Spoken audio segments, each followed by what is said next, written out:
So I'm going to turn this over to our presenter, Madame Manon Lafrenière, excuse me, Manon. I spoke to her briefly before the session, and one thing I found out, which I think is of interest, is that she's part of a group of 9 people who operates as a sort of a clinic, and they deal with things like relationship problems and things like that. Madame Lafrenière herself is an expert in couples relationships. She's certified, has gone, and she actually has a couple of methodologies that she practices. I think you've seen that in the introduction to the session. So without further ado, I'm going to get off this platform and I'll turn it over to Madame Lafrenière, and where we go. Madame, over to you. Well, thank you, Michael. Well, good morning or early afternoon to everybody. I'm very happy to be here today to share my knowledges, to be able to bring some light into what can happen, what are the difficulties, what are the good things, and how to build from that your relationship with your second half throughout the retirement. I'm just going to take a minute here to share my screen with you guys. There we go. So today we are going to be talking about couples relationship and retirement. And we know that retirement is a big life change. Before going into the details of that, I'll talk to you a little bit about myself. So my name is Manon Lafrenière, and I'm a therapist and relationship assistance. I've done my studies many years ago at the Centre de Relations d'Aide à Montréal, which is a school that was created over 44 years ago by Madame Colette Portelance. She has doctorates. She has studied all over the world in the psychiatry, psychologist, into the human mind, the human spirit. And she has created her school to train us to become therapists, specializing in relationship with ourselves and relationship with others. I'm here with no judgment, in acceptance of all differences of who we are, each one of us. The approach that I use at my office in therapy is it's a non-directed approach. And that non-directed approach, what that means is that we look at all the aspects of the human being. So we're talking about body, soul, spirit, your rational mind, your emotional intelligence. I do specialize in individual therapy and in couple therapies, and I do practice in French and English. And sometimes I do bilingual inside my office. And I've been working here at my office in Hall for over 7 years now. And I'm very pleased to be here today. And I was very happy to accept the invitation to create this specific conference. The themes of today, well, first I'm going to talk a little bit about what is a retirement. The retirement is one of the biggest changes in everybody's life. So what are those changes? What can we do to help us through those changes? And also work on your marriage before you're retired and during. Now, how do we do that? The followings will be, know how retirement can affect you. Because knowing what can happen is really everything. Because if you don't know something, you can't change it or you can't work on it. We're going to talk about the retirement spouse syndrome. What is this phenomenon? And we're going to talk about you, me, us. So us for me and us for you. How does this all work? So what is retirement? Well, I've read somewhere, and one of the psychiatrists wrote that sometimes the retirement is considered as a social victory. Sometimes as a transition or a break in the trajectory of life. The retirement period is very sensitive, and it can lead to both positive and negative periods. This is an essential passage, and it's never understood in the same way and depends in particular on the environment, the job that was held, your working condition, your state of health, the way in which one is prepared for it, and the capacity for adaptation. Requests from those around ourselves. And some of us do view retirement in a way that is positive, and others as an area of turbulence. Now, the former, the one that sees it positively, often looks back and says they are relieved to be done with work. They present their departure as a relief, a deliverance, the end of difficult and stressful working conditions. Others, which view it as a turbulence, perceive retirement as a delicate transition and wonder how to replace the interest in their past life, their work, their colleagues, their feeling, their reason for living.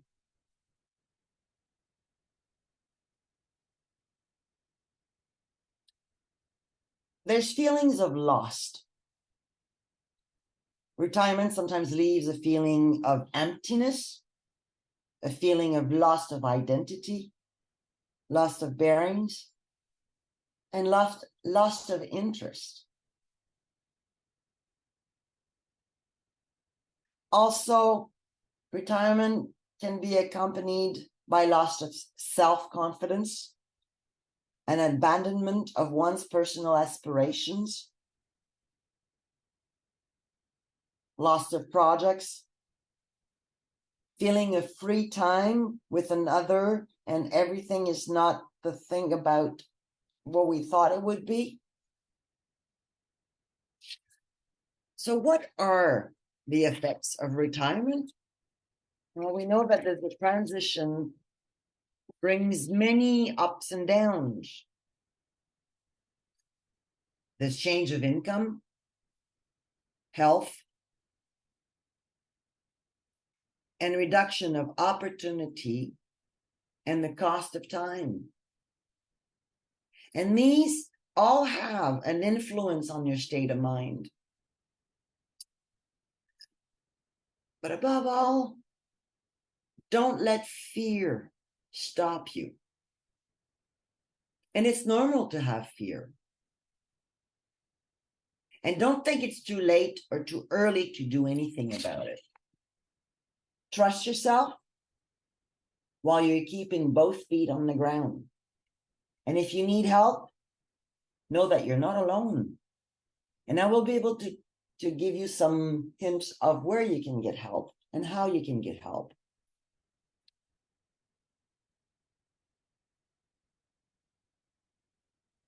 Question for you. If you want to share, what were your biggest changes in your life when you retired? If anybody wants to share.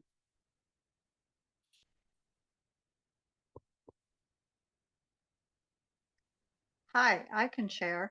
Sure. So the biggest change of my life was I left work and I moved from the city, from Ottawa, out into a hometown, small village. So, so the change was compounded with another change. Just my Mhm. environment completely changed. So I really didn't feel comfortable in the small town, everyone knowing you, you don't know anyone, knowing your business. And also I felt that I needed something to do. My purpose needed to be better defined. So I went back to work. I took a few contracts and went back to work and felt better. I Mhm. did it in a transition. So I went back on a 3-day work week and it seemed to balance off, and only for a couple months a year. So I did that for 2 years. Okay. And I found my footing. I found my footing in a nice balance. I found if I went back longer than 3 days a week, I got tired. Mm. Fatigue set in, and I felt like I was pushing my limit Yeah. because each time I went back, it was on a contract. So I had to learn everything new all over again. A new department, a new agency, how they work. So that took a toll emotionally and physically. Mm-hmm. Yeah. So I really had to learn how to say no and my balance. And those are two things that are very important, learning to say no and how to balance your life, eh? And I Yes, hear that you had to work on learning what are your limits and how to set them and respect them. true, true. Yeah. So I But hear there's a lot of changes. now that I'm fully retired, I feel I have my footing now. I have a really nice balance. I don't get dressed before noon. I say I say no to a lot, um, and I feel more in control of my life. Oh, well, I'm glad to hear that you were able to go through that process and now you're in a better place. I am. Oh, good for you. I'm pleased for you. Thank you for your share. You're welcome. Thank you. Hmm. So we keep on going and so we know that retirement is one of the biggest changes in everybody's life because it disrupts our life as much as settling two people together. Certainly the financial aspect, like I said earlier, is important. It changes your life rhythm, your profession, your daily routine, your social status, and the apparent purpose of your life, right? Like you mentioned, Hazel. This complete rearrangement of the life has the potential to put untold stress on a relationship. But it can also turn the partner misfortunes and separation. What we hear by retirement preparation is to learn to talk together, to see where we're going. Sometimes, a lot of times, people don't talk before they retire, but it's not too late. You can still do it now. And we know that everyone may have different approaches, priorities, mindsets. In itself, this is not necessarily a problem. It becomes like this when neither partner talk about it. And everybody develops in their own mind their own ideal of what retirement would be all about. That's why talking, communication is important. As it says that the lack of communication, lack of preparation can give rise of disappointment, resentment, and conflict.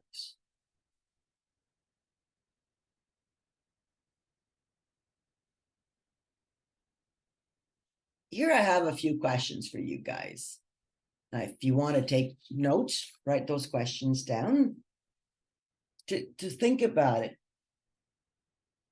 One thing that is important to ask ourselves is, what's your joint projects? What do you want to build together?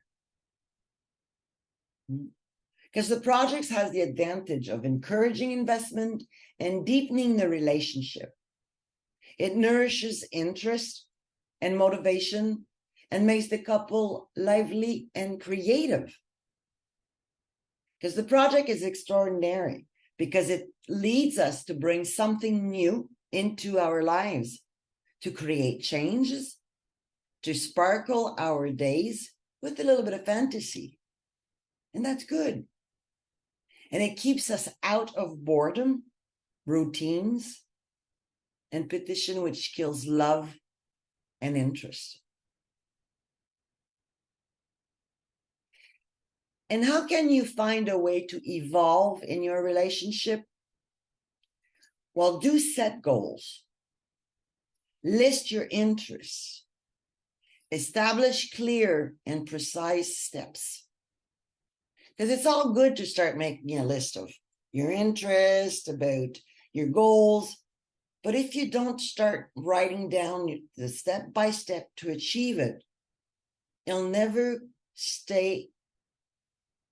It would always stay on paper. You will never get up and do it. And don't let your fear stop you from taking action. It's important to trust yourself and know that you're not alone. You can get help, outside help, and you've got a partner. Important to overcome obstacles together. And you will feel happier living together, and you will discover that this commitment will help you and your relationship grow. And again, don't be afraid to seek help. You need to recharge your batteries.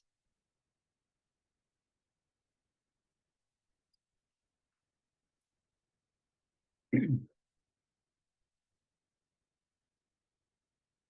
be able to do something about it, you need, oops, I forgot. Sorry, one page too long. See, I put it there. Okay. Know how the retirement affects you. Sorry, I'm just missing one page here. Just give me a second here. Oh, there we go.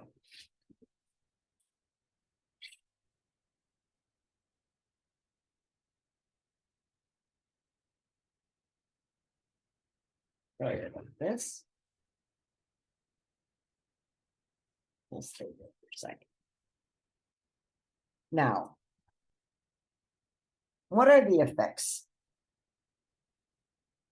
Well, first of all, men and women are not equal in retirement. There's studies that show that, again, here I'm not talking about finances, but men are more often affected by retirement than women. Because men are socially conditioned to identify their self-esteem with their professional career.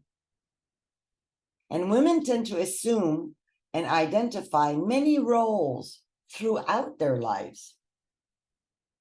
So, of course, this must be nuanced according to each of their experiences. And the shock of retirement has necessarily diminished with time. But the trend is this: the end of a professional career is generally a more difficult psychological shock for men than women. And that would lead to relationship problems if we don't acknowledge that we're not in the same place when we start our retirement. Because the husband can become gloomy, irritable, even depressed. while the woman may experience this change in a gentler way. So, your marriage should not be built on such a regime, but rather on one where neither spouse is dominant or dominated. So you really need to think about that. And an example, like, let's say a man or a woman comes from a high position of director. He's in charge of a whole bunch of people under him or her. Well, this has to change this mindset, because at home, they're not there to manage the spouse, but to control the spouse. So it has to become himself with a new identity.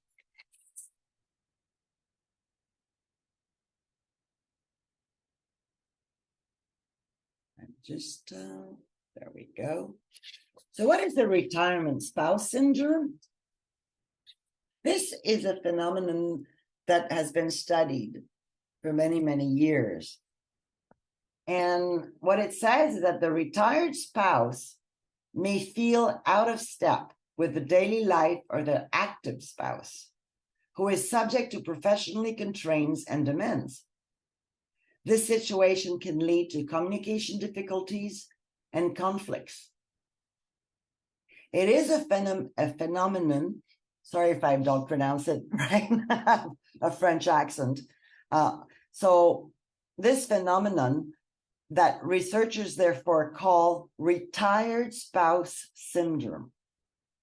It's whether the woman works at home or outside the home, they are the main ones affected. Indeed, the systematic presence of a spouse in the home disturbs them.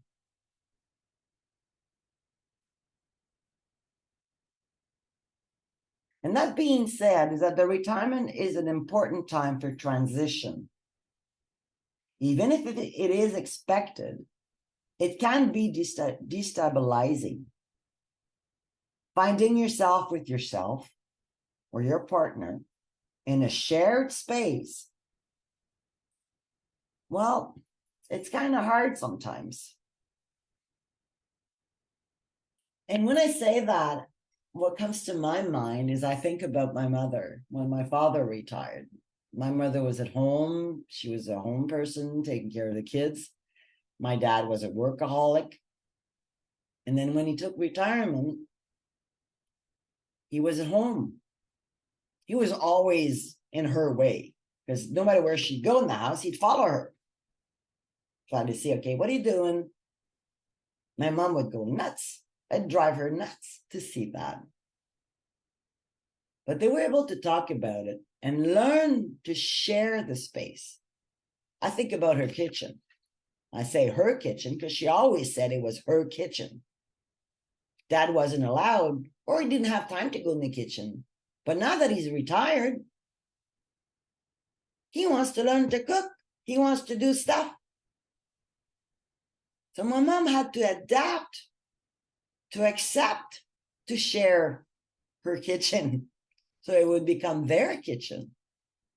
So that's one example of the space that you now need to share with your spouse. And when I see couples at my office, I always see this, I always say to them, there's three people in this relationship. Because there's you, there's your spouse, and there's us. And these three persons or identities need to be taken care of equally.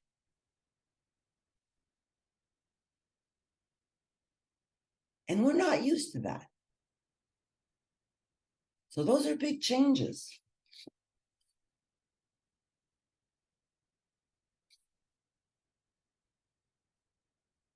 What are the symptoms of a retired husband syndrome? Well, the symptoms could be anxiety, ulcers, high blood pressure, loss of appetite, skin rash, depression, and even asthma. That's what comes out. But it's important to look at it.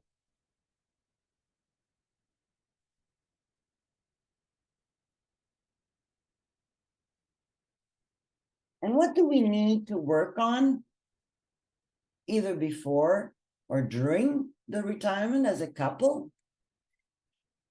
I'm just going to go back here. Is on rituals. Because it is a shock when we do retire. Our activities change, our distraction changes, because we spend 10 to 12 hours maybe at the office or outside home. And now we're going to be spending 24 hours, 7 days a week with this person. And communication is really the most important thing. And these 3 questions, I invite you to write them down. It says, what rituals do you want to keep or put in place with your partner? What are we talking about? Rituals? Example, you said that Friday nights is movie night. That's a ritual because it's repetitive. Or decide, listen, from now on, Sunday mornings, we're going out for brunch. It is a ritual. So which ones do you want to keep? Or which one would you like to create with your partner? Make a list of what activities do you want to do just for yourself.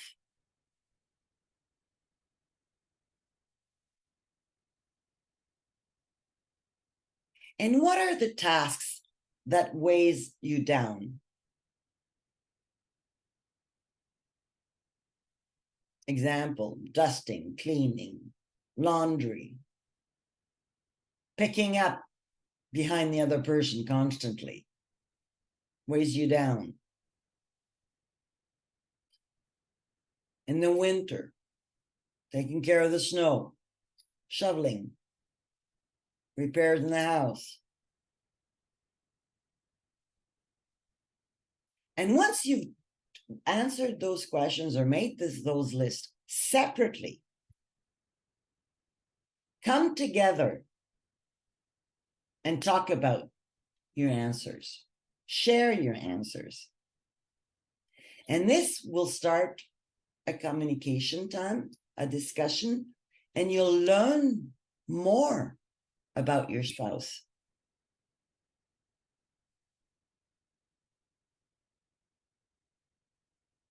So those are little tricks that you can set. Create this ritual too. Because yes, retirement is sometimes accompanied by a loss of self-confidence, abandonment of one's personal aspiration, renunciation of one's desires and projects. And what's this free time together? Not comfortable in that setting.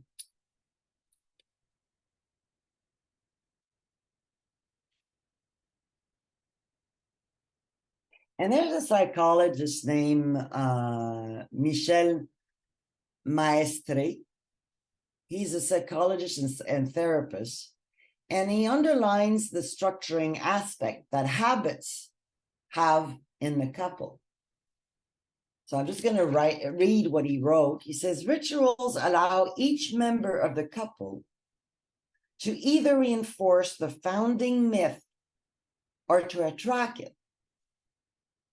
A simple word or attention can keep the flame alive. What's better for this? Well, like you said, movie night, Sunday brunches, or it could be anything else that you said. but it's something to do with the two of you together, something that you both enjoy.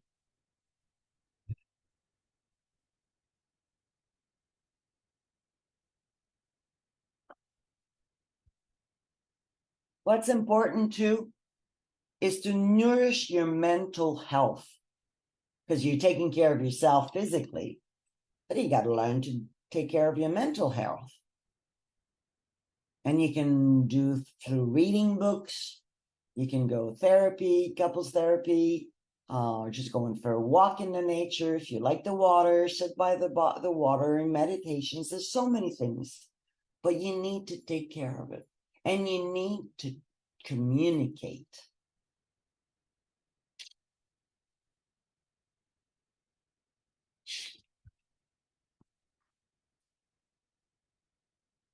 And how can we do that? Well, like I said earlier, there's three people in a relationship. There's you, me, and us. And the us is for me and us for you. It's the couple. Because a transition to retirement involves experiencing moments of questioning, doubt, anxiety. How to express your thoughts with compassion to your companion. And who knows, maybe encounters these same reflections. Or it can, and if you don't talk about it, then it will create tension or misunderstandings.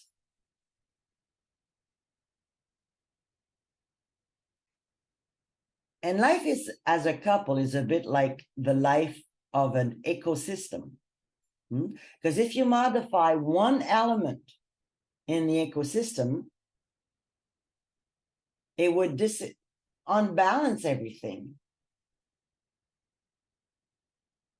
So you have to learn through face-to-face encounters to talk about things. And then this may be a balance that will recreate, because you don't want to have a balance of overpowering, domination. But you need to talk about that. And you need to redefine your role. Because sometimes a lot of men would think that their role was to supply for, he was the head of the family, bringing in the money. The woman, she'd work too, but she's mainly responsible for the kids. But this is not the case anymore. The kids are all grown up, they're gone, and nobody's working no more. So you have to talk about your new roles.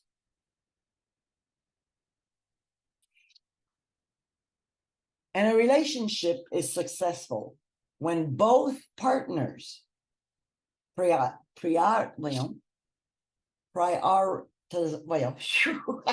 I'm sorry, having trouble to say the priority. Priority number one is yourself. And you have to look at the terms of interest and importance. It must come before everything else. So this is what it says. A relationship is successful when both partners put their relationship first in terms of interest and importance. They must become everything except themselves, meaning that yourself is priority number one. Take time for yourself. Work on yourself. Make you feel happy. Do what you like. Think about yourself. Say, express yourself. Exist. The couple is number two. Your kids are third priority. Your work, and then the others. This is not easy to do. A lot of us put others first. But we have to learn to put ourselves first. Because if you feel good, if you're happy, if you love yourself, then everything will be transferred into your relationship. The love, the well-being.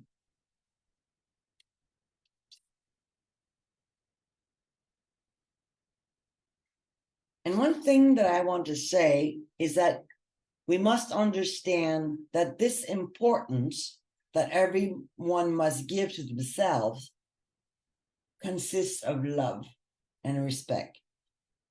And it's not being selfish, because I do hear that a lot in my office.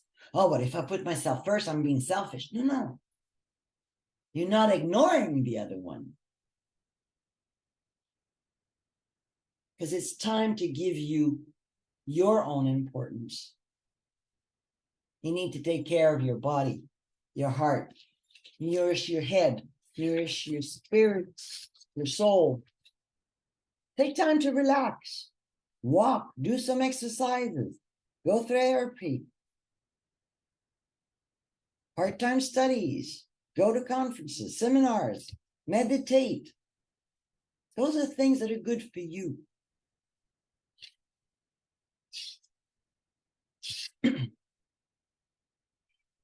Here are some tips for keeping harmony when your spouse retires before you, or at the same time too.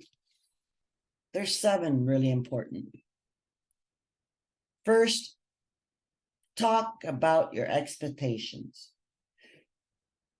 Because there's one thing I teach everybody I meet is that if you are stuck expecting something from your spouse, that always equals deception. You need to be able to say what you're expecting. Talk about it. Both of you. Talk about your finances. I don't know about you, but a lot of times in families, it's either the man or the woman that takes care of the accounts, paying the bills. And a lot of times the other one doesn't know nothing about it. Share. Show the other one how to do it. Be part of it together. Establish boundaries. Boundaries between the two of you. Learn to express it. And respect it. Plan the division of labor. Example saying, well, now that you're home, I would appreciate if you could help me with pass the vacuum. I don't want to do it no more. I've been doing it for 50 years. It's just an example.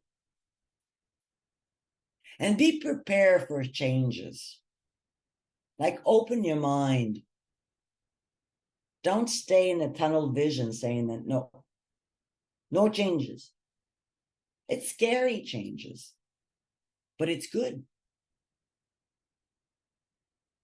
Keep your connection. Keeping a connection, how to do that? Set goals together. Talk about what you like, don't like. What are your hopes, your projects? And communicate as things change. Don't say, well, we talked about that about a year or 2 years ago. No. There's changes. Every day there's changes. Keep talking. Keep the communication open.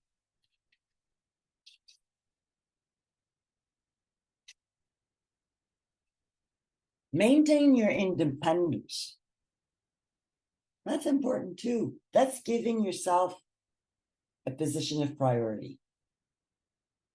Be independent. That doesn't mean don't need the help of the other one. Just don't create a fusional relationship. Because the fusional relationship that will destroy the marriage. Because we're so used to, I'm doing everything for the other one. I want to make sure that he's or she's happy, and forgetting about yourself while you're doing that. That's what happens when it becomes a fusional relationship.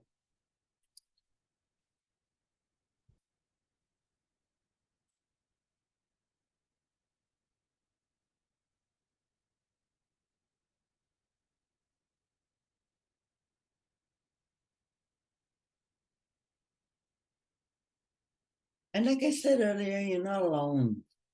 You don't have to do this all alone. You can get help by communicating with your spouse, accepting his help, or you can see professional coaches, or go see couples therapists. And what I suggest is, when you're looking for couples therapists, look for the ones that do specialize in communication therapy. Because that one is the main important subject or way to really build and help the couple. And I do have a book, like I don't have the English one, but I know that this one here, de Colette Portelance, it has been translated in English, and it's called The Authentic Communication. Very good book on the communication. And yes, it's in English, and you can find it in a lot of libraries. And if they don't have it, just have them order it. But this book has been translated.